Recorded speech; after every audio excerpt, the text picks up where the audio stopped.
They say revenge is a dish best served cold, but it can also be served along the edge of a sword or even on YouTube.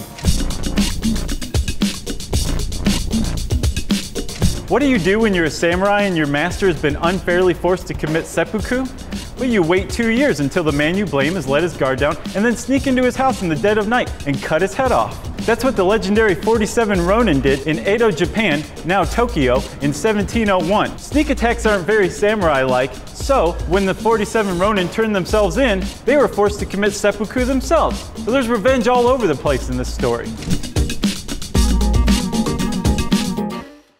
When you're known as the spam king for sending millions of unwanted emails, you are a walking target for revenge. So, when internet trolls got a hold of Alan Ralsky's physical address, his home became inundated with actual real junk mail. At its peak, Ralsky was receiving hundreds of pounds of junk mail a day, and in a total lack of appreciation for irony, he was furious and threatened to sue anyone involved. But before he could, Ralsky was pinched for a separate stock scheme and sent to prison for 51 months.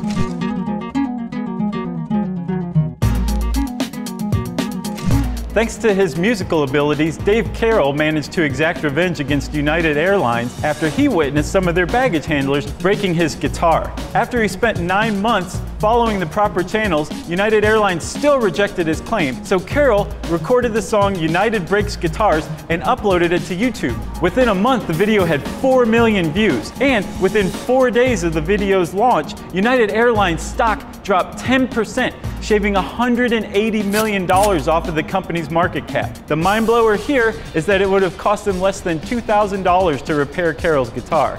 That's big time revenge.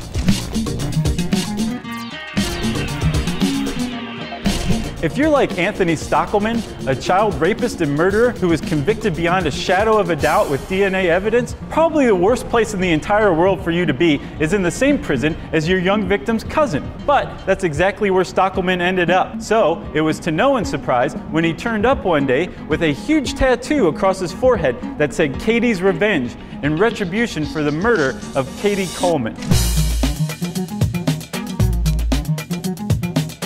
James Annesley had a pretty awful life. He was born into wealth, but when his scheming uncle decided to take that wealth for himself, his uncle poisoned James's father and had James kidnapped and sent to the American colonies as an indentured servant.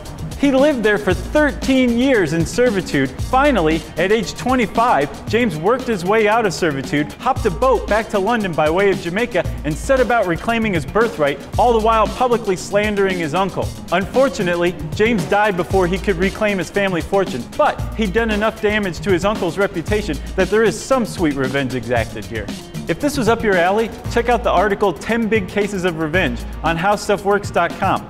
And don't forget to subscribe to our YouTube channel where you'll find tons of other great videos too.